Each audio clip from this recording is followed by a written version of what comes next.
తిరిగి BCN news కి స్వాగతం.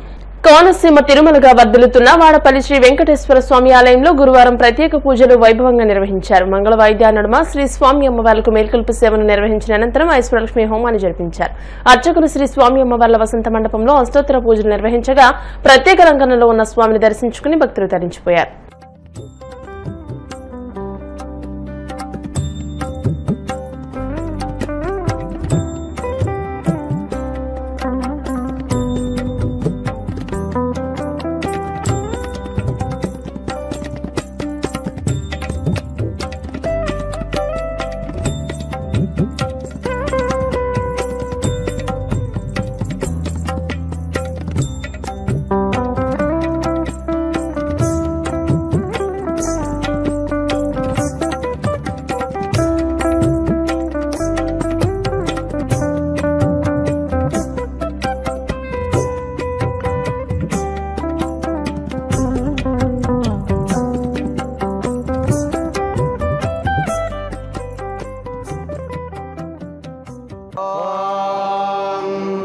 वृषशैलाधिपैवदैवदन्नः वृषभाद्रीश्वर एव दैवदन्नः फणिशैलाधिप एव दैवदन्नः भगवान् वेङ्कट एव दैवदन्नः श्रीनिवासः परदैवदन्नः श्रीनिवासः परमन्थनन्नः श्रीनिवासः कुलदैवदन्नः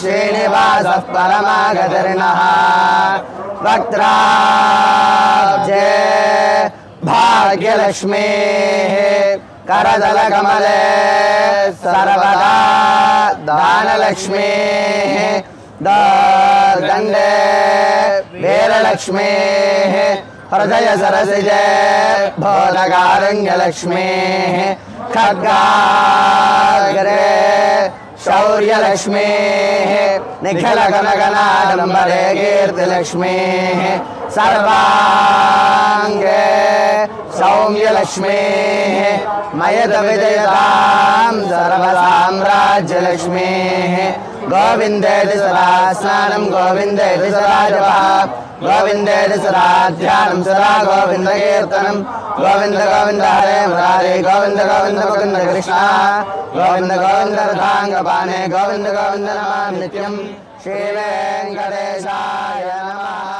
ఎస్సీ వర్గీకరణకు వ్యతిరేకంగా అంబేద్కర్ కోనసీమ జిల్లా అమలాపురంలో దళిత సంఘాల ఆందోళన కొవ్వొత్తుల ర్యాలీ నిర్వహించారు. మాల మహానాడు అధ్యక్షుడు రత్నాకర్ ఆధ్వర్యంలో ఎస్సీ వర్గీకరణ వెంటనే రద్దు చేయాలంటూ అమలాపురం గడియార స్తంభం సెంటర్లో కొవ్వొత్తులతో నిరసన ర్యాలీ చేపట్టారు. ఈ సందర్భంగా రత్నాకర్ మాట్లాడుతూ రాజకీయ పార్టీలకు బానిసలైపోయిన మాల రాజకీయ నాయకులు బయటకు వచ్చి జాతి కోసం పోరాడాలని అన్నారు. లేని పక్షంలో ఉద్యమం ఉధృతం చేస్తామని హెచ్చరించారు.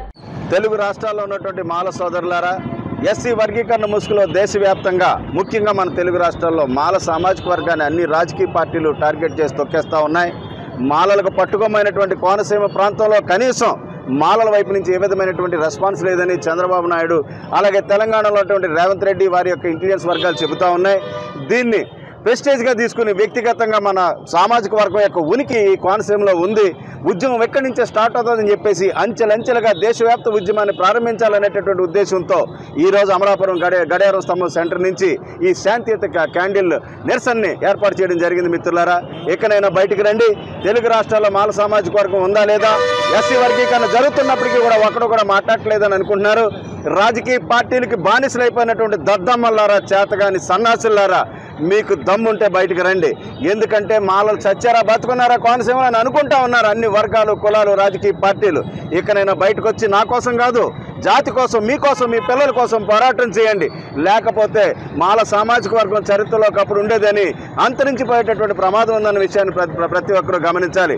మీ రాజకీయ పార్టీలు మిమ్మల్ని ప్రొటెక్ట్ చేయలేవు, మీ రాజకీయ పార్టీలు మిమ్మల్ని రక్షించలేవు. ఎందుకంటే ఎస్సీ వర్గీకరణకు అన్ని రాజకీయ పార్టీలు, ఈ తెలుగు రాష్ట్రాల్లో ఉన్నటువంటి రాజకీయ పార్టీలు అన్నీ కూడా మద్దతు తెలుపుతా ఉన్నాయి. కాబట్టి మీరు ఎక్కడైనా మీ బానిసత్వాన్ని వదిలి, రాజకీయ పార్టీలను వదిలి మన కులం కోసం ఐక్యంగా పోరాడదాం రమ్మని నేను పిలుపునిస్తా ఉన్నాను.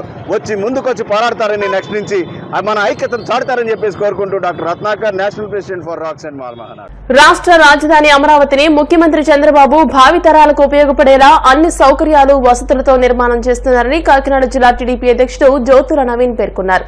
కాకినాడ జిల్లా టీడీపీ కార్యాలయంలో మీడియాతో మాట్లాడుతూ చంద్రబాబు గతంలో హైటెక్ సిటీ వంటి నగరాలను అభివృద్ది చేశారని, తద్వారా ఎన్నో వేల కోట్ల టర్నోవర్ జరిగి ఎంతో మందికి ఉపాధి కలిగిందని చెప్పారు. అమరావతి అభివృద్దిని పునరుద్దరించేందుకు 1,00,000 కోట్ల వ్యయంతో మాస్టర్ ప్లాన్ ను ప్రభుత్వం రూపొందిస్తుందని అన్నారు. ఈరోజు ప్రెస్ మీట్ కన్నా ముందు కొంచెం మనం సమాచారాన్ని జరిగిన దుర్ఘటనకి మౌనం పాటించడం జరిగింది. ఇమీడియట్ గా స్పందించి చంద్రబాబు నాయుడు గారు మృతులకు ఒక్కొక్కరికి 25 లక్షల రూపాయలు పరిహారాన్ని ప్రకటించారు. అలాగే క్షతగాత్రులు ఎవరున్నారో వాళ్ళకి ఒక్కొక్కరికి కూడా 3 లక్షల రూపాయలు ప్రకటించడం జరిగింది. ముందుగా ఆయనకి కొంచెం ధన్యవాదాలు చెప్పుకుంటే, అంటే చనిపోయిన వాళ్ళని అలాగా తీసుకురాలేము మనం, ఆ కుటుంబానికి ఒక భరోసా ఉండాలి కాబట్టి ప్రభుత్వం నుంచి అందించిన సహాయానికి అందరికీ కూడా ఆయనకి ధన్యవాదాలు తెలియజేసుకుంటూ, ఈరోజు మీ అందరికీ కూడా ఫ్లాష్ న్యూస్ కాదు, ఏమీ కాదు, అన్ని పాతయ్యే. మీరు ఏదో కొంచెం కొత్తగా ఊహించుకున్నట్టున్నారు అందరూ కూడా. రాజధాని గురించి ఈరోజు మీ దగ్గరికి రావడం జరిగింది. గతంలో గత ప్రభుత్వం ఉన్నప్పుడు చాలా ప్రెస్ మీట్లలో కూడా చెప్పడం జరిగింది.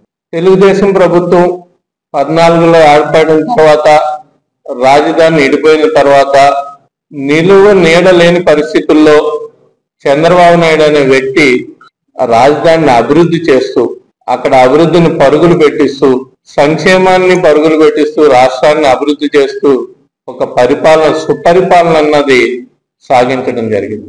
ఆల్ ఆఫ్ ది సడన్ గా వైసీపీ ప్రభుత్వం రావడం జరిగింది.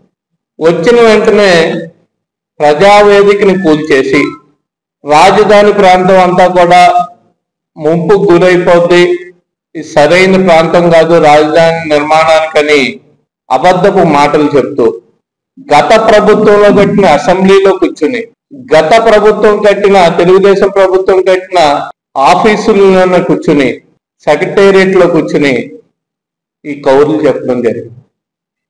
5 సంవత్సరాలు కూడా ఆ రాజధానిలో ఒక చిన్న అభివృద్ధి పనులు కూడా చేయకుండా, ఈ ఒక్కటే కాదు 3 రాజధానులు నేను ఏర్పాటు చేస్తానని ప్రగల్భాలు పలుకుతూ, అతను చేసే ప్రతి అవినీతిని కూడా డైవర్ట్ చేసుకోవడానికి ఈ రాజధాని అంశాన్ని ముందు పెట్టుకుంటూ ఈ రాష్ట్రాన్ని సర్వనాశనం చేసిన వ్యక్తి.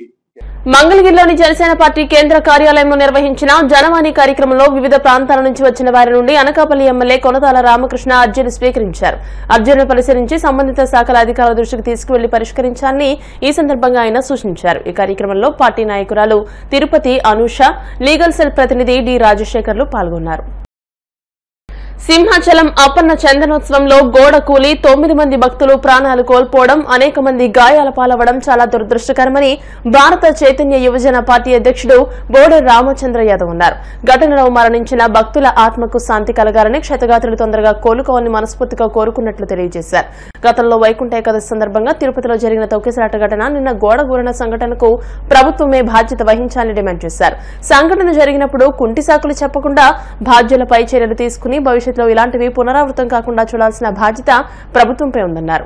అక్షయ తృతీయ సందర్భంగా సింహాచలం అప్పన్నకు జరుగుతున్న చందనోత్సవం కార్యక్రమంలో పాల్గొనడానికి విచ్చేసిన భక్తుల పైన ప్రమాదవశాత్తు గోడ కూలి సుమారు 9 మంది భక్తులు మరణించడము చాలా దురదృష్టకరమైన సంఘటన. ఈ సంఘటనలో మరణించిన భక్తుల ఆత్మకు సద్గతులు కలగాలని, అదేవిధంగా ఈ ప్రమాదంలో గాయపడిన అందరూ తొందరగా కోలుకోవాలని, మరణించిన వారి కుటుంబ సభ్యులకు మనోధైర్యాన్ని ప్రసాదించాలని ఆ స్వామి వారిని కోరుకుంటూ, ఈరోజు జరిగిన సంఘటన చాలా దురదృష్టకరమైన సంఘటన. గతంలో మనం చూసాము, వైకుంఠ ఏకాదశి సందర్భంగా స్వామివారి దర్శనానికి విచ్చేసిన భక్తులలో కూడా తొక్కిసలాట వల్ల చాలా మంది భక్తులు చనిపోవడం జరిగింది. ఈరోజు సింహాచలంలో చందనోత్సవ కార్యక్రమానికి వేలాదిగా భక్తులు వస్తారని తెలిసినప్పటికీ కూడా ప్రతిష్టమైన ఏర్పాట్లు చేయాల్సిన దేవస్థానం యాజమాన్యము అదేవిధంగా ప్రభుత్వము కేవలం 20 రోజులకు ముందు నాసి రకం నాణ్యత లేకుండా నాసి రకంగా అప్పటికప్పుడు గోడలు నిర్మించడము, ఆ గోడల్లో కూడా ఎటువంటి ప్రమాణాలు లేకుండా నాసి రకంగా నిర్మించడము, వేలాదిగా భక్తులు వస్తున్నప్పుడు ఎటువంటి జాగ్రత్తలు తీసుకోకుండా ఈ విధంగా పర్వదినాలు జరిగినప్పుడల్లా ఏదో ఒక సంఘటన జరగడము, భక్తులు ప్రాణాలు కోల్పోవడము చాలా దురదృష్టకరమైన సంఘటన. ఇలాంటి సంఘటనలు జరిగినప్పుడు భవిష్యత్తులో ఇలాంటి సంఘటనలు జరగకుండా చర్యలు తీసుకోవాల్సిన ప్రభుత్వము సంఘటన జరిగిన ప్రతిసారి కూడా దీనికి కుంటి సాకులు వెతుక్కుని తప్పించుకునే ప్రయత్నం చేస్తోంది తప్ప బాధ్యతగా వ్యవహరించడం లేదనేది ఈరోజు ప్రభుత్వము మంత్రులు ఇస్తున్న ప్రకటనలు చూస్తే అర్థమవుతోంది. ముఖ్యంగా దీనంతటికీ కారణము ఏదైతే దేవాలయాలకు సంబంధించి నిర్మాణాల్లో కావచ్చు, అభివృద్ధి కార్యక్రమాల్లో కావచ్చు, కాంట్రాక్టర్లు చేస్తున్న అవినీతి దీనికి ప్రధాన కారణము. వీళ్ళ యొక్క అవినీతి వల్ల వీళ్ళు దేవస్థానం యొక్క అధికారులకు అదేవిధంగా స్థానిక ప్రజాప్రతినిధులకు అవినీతిలో భాగం కల్పించాలి కాబట్టి పనుల్లో నిర్మాణాల్లో నాణ్యత లేకుండా నాసిరకం పనులు నాసిరకం కార్యక్రమాలు చేయడం వల్ల ఈ రోజు ఎక్కడ చూసినా ఇలాంటి కార్యక్రమాలు జరుగుతున్నాయి. వీటిని సరిదిద్దుకోవాల్సిన ప్రభుత్వము తప్పు చేసిన వారిపైన చర్యలు తీసుకోకుండా వర్షం వల్ల గోడలు కూలిపోయాయి లేదా ఇంకొక కారణం వల్ల రద్దీ వల్ల సంఘటన జరిగిందని చెప్పి చాలా దీన్ని సింపుల్ గా తీసుకుని తప్పుదార పట్టించే కార్యక్రమం చేస్తున్నారు. ఇది చాలా దురదృష్టకరమైన అంశము. ఈ రోజు జరిగిన సంఘటనలో ఎవరైతే బాధ్యులు ఉన్నారో వాళ్ళందరి పైన కూడా చర్యలు తీసుకోవాలని, అదేవిధంగా చనిపోయిన వారి కుటుంబాలకు వెంటనే పరిహారం చెల్లించాలని, గాయపడిన వాళ్ళందరికీ కూడా వెంటనే కోలుకునే విధంగా వాళ్ళకు వైద్య సేవలు అందించాలని, మరీ ముఖ్యంగా రాబోయే రోజుల్లో ఇలాంటి సంఘటనలు జరగకుండా చర్యలు తీసుకోవాల్సిన బాధ్యత ప్రభుత్వం పైన ఉంది, ముఖ్యమంత్రి చంద్రబాబు నాయుడు గారి పైన ఉంది. ముఖ్యంగా దేవాదాయ శాఖలో ఏవైతే నిర్మాణాలు చేపడుతున్నారో వీటన్నింటిలో కూడా క్వాలిటీ లేకుండా ప్రతి చోట కేవలం ఇది తిరుపతికో లేదా అన్నవరానికో లేదా సింహాచలానికో పరిమితం అవ్వలేదు. రాష్ట్రం మొత్తం మీద కూడా దేవాదాయ శాఖలో అనేక రకాలైన అవినీతి జరుగుతోంది, నిర్మాణాల్లో అవినీతి జరుగుతోంది, ప్రసాదాల్లో అవినీతి జరుగుతోంది. చాలా దేవాలయాల్లో నాసిరకం ప్రసాదాలు అందిస్తున్నారు. వీటన్నింటిపైన విచారణ జరిపి దీనికి శాశ్వత పరిష్కారం అందించాలని చెప్పి ప్రభుత్వాన్ని కోరుకుంటున్నారు. వార్తలు ముగించే ముందు ముఖ్యాంశాలు మరోసారి. సింహాచలం దుర్ఘటన జరిగిన వెంటనే స్వయంగా రంగంలోకి దిగిన హోంమంత్రి అనిత. బాధ్యతల నిర్వహణ అభినందనీయమన్న ఉప ముఖ్యమంత్రి పవన్. సింహాచలం దుర్ఘటన బాధితులను పరామర్శించిన మంత్రి నాదెండ్ల. బాధిత కుటుంబాలను అన్ని విధాలా ఆదుకుంటామని హామీ. ప్రభుత్వ నిర్లక్ష్యం, నాణ్యత లేని నిర్మాణం వల్లే సింహాచలం దుర్ఘటన జరిగిందన్న జగన్. గత ఘటనలు ప్రస్తావిస్తూ ప్రభుత్వంపై తీవ్ర స్థాయిలో విమర్శలు.